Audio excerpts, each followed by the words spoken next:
warahmatullahi wabarakatuh. Hai teman-teman semua, kembali lagi bersama saya Putri Rindiani, mahasiswi semester 3 Prodi Bimbingan dan Konseling Islam di Universitas Sultan Haji Muhammad Idris Samarinda. Di video kali ini kita akan membahas tentang perkembangan prenatal di mata kuliah Psikologi Perkembangan yang diampu oleh Bapak Muhammad Hasan Abdillah MPSI.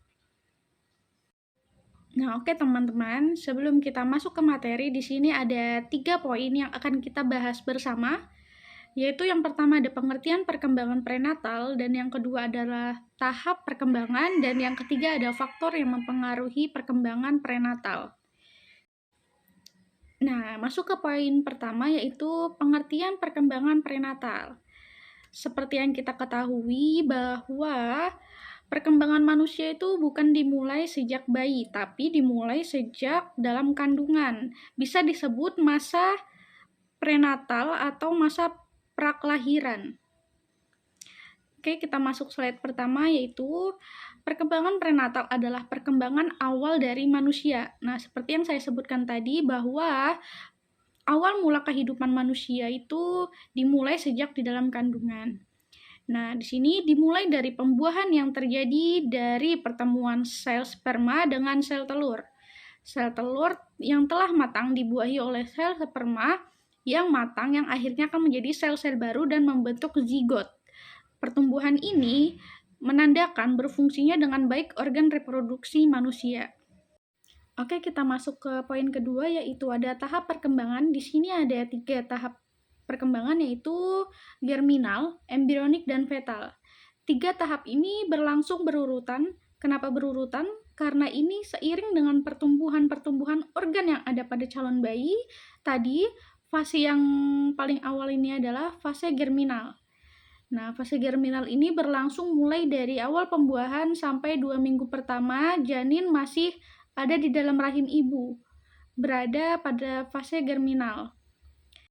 Nah, ini mungkin gambaran secara umum ya. Kalian bisa lihat mulai dari fase fertilisasi, ini adalah pertemuan antara sel telur dan sel sperma. Misalnya, hari pertama bisa kita lihat, bahkan bisa sampai hari kelima. Bentuknya itu masih seperti kayak gumpalan besar, yang belum jelas bentuk mana matanya, mana hidungnya, dan tangannya, seterusnya belum ada.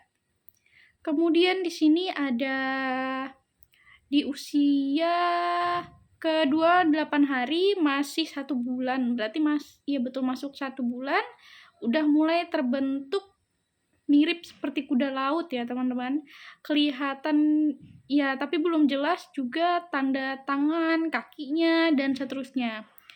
Kemudian masuk ke 34 hari, udah nampak matanya, telinga, kemudian lengan, serta kaki udah kelihatan tapi belum sempurna atau belum mirip seperti manusia yang utuh. Kemudian di sini ada 40 sampai 42 hari. Ini masih dilihat perkembangannya pesat. Semakin hari kemudian 47 hari sudah mulai nampak. Ini udah hilang kerutannya, udah mulai berkurang. Ini 16 minggu. 46 minggu. Berarti udah umur 4 bulan. Udah kelihatan seperti manusia walaupun ukurannya masih kecil. Baru kemudian di usia 40 bulan udah siap dilahirkan. Bisa kita lihat di sini ya, jadi tidak hanya organ-organ tubuh yang sempurna, tapi juga baik itu dilengkapi dengan tali pusatnya, muncul dilihat ya, karena tadi tali pusatnya ini dilakukan penghubung antara dia dengan ibunya. Karena bayi di sini di dalam kandungan ini masih belum bisa masih belum bisa untuk makan dan minum sendiri. Terus oksigen juga pun belum bisa dihirup. Nah, semua itu dia peroleh dari ibunya, dan itu ditransfer oleh ibu melalui tali pusat hingga kemudian masuk ke dalam tubuh si bayi untuk dia berproses atau berkembang gitu ya. Ini cuman gambaran secara umum. Yang kedua ada embrionik, mulai dari 2 minggu sampai dengan 8 minggu. 8 minggu itu kurang lebih 2 bulan, yaitu pada fase embrionik masih di trimester 1. Kita masuk fase yang ketiga, yaitu fase fetal, mulai dari usia 2 bulan sampai dengan 9 bulan, sampai dengan trimester terakhir. Di sini sangat lebih dramatis lagi perubahannya. Sudah tampak jenis kelaminnya, semuanya yang kita bisa bayangkan gitu perubahannya, sampai kemudian dia siap untuk dilahirkan. Oke, kita masuk ke pembahasan yang ketiga, yaitu faktor yang mempengaruhi perkembangan prenatal. Yang pertama ada teratogen.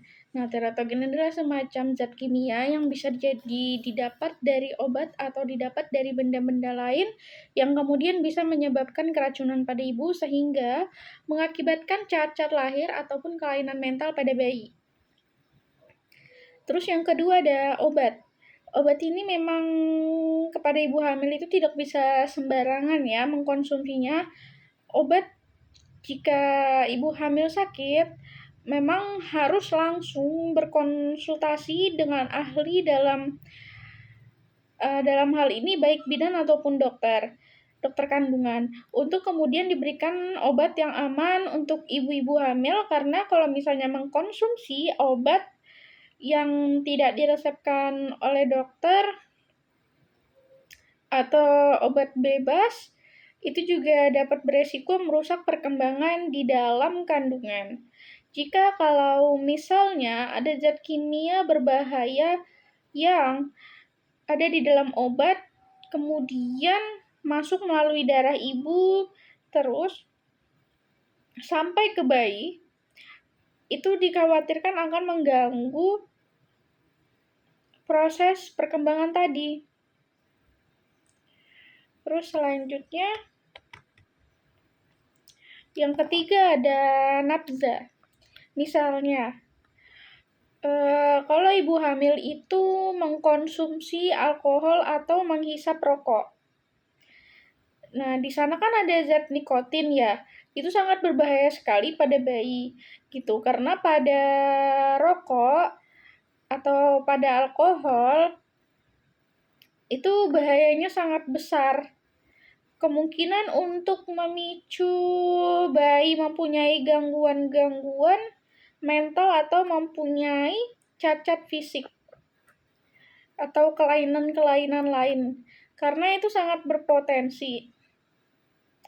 Di dalam alkohol atau rokok dan lain sebagainya, apalagi kalau misalkan mengkonsumsi narkotika, itu sangat besar kemungkinan akan mengganggu perkembangan, terutama kalau bisa mengakibatkan cacat secara fisik dan juga bisa mengakibatkan gangguan secara psikologis.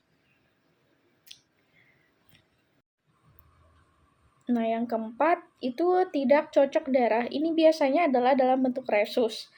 Nah, ibu yang kita biasanya tahu kalau dilakukan pengecekan, ya tentunya misalnya saya positif. Nah, biasanya positif negatif itu adalah golongan darah resus.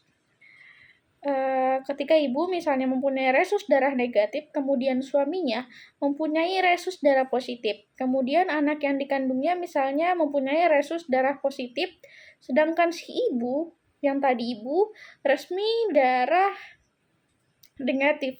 Nah, kemungkinan besar bayi ini akan mengalami keguguran.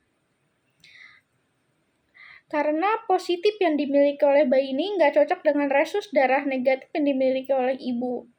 Tapi kalau misalnya ibu mempunyai bayi yang dikandung itu mempunyai darah negatif atau tidak, misalnya kalau tidak cocok secara positif misalnya, bisa aja ibu tetap melanjutkan kehamilan dan biasanya nggak ada masalah, ditambah bayinya dalam kandungan itu punya resep darah yang negatif gitu. Terus yang kelima, bahaya lingkungan. Bahaya lingkungan itu agak mirip dengan teratogen atau konduksi kimiawi. Itu dihirup oleh ibu atau tidak sengaja terkontaminasi dalam makanan yang dimakan ibu, itu sangat berbahaya. Bagi perkembangan juga sangat beresiko terhadap perkembangan bayi di dalam kandungan. Terus yang keenam, penyakit yang dialami oleh ibu.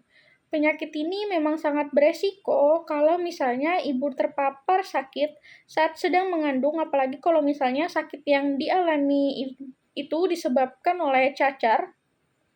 Terus ada campak, HIV, karena penyakit yang terinfeksi oleh virus, itu bisa menembus ari-ari atau plasenta bayi, sehingga ini akan masuk juga ke bayi. Nah, ibu yang mengalami sakit ketika hamil yang disebabkan oleh virus rubella, nah bayi yang dikandungannya ini sangat berbahaya sekali. Campak ini mengakibatkan, pertama, misalnya ibu kena campak dari virus rubella, biasanya bayi itu bisa menjadi katarak atau cacat fisik. Artinya, organ tubuh si bayi ini tidak berkembang dengan maksimal. Oke teman-teman, segitu saja video kali ini. Semoga materi ini kalian dapat tangkap dan kalian mudah pahami. Sekian dari saya, Putri Rindiani. Assalamualaikum warahmatullahi wabarakatuh. See you next video. Bye-bye.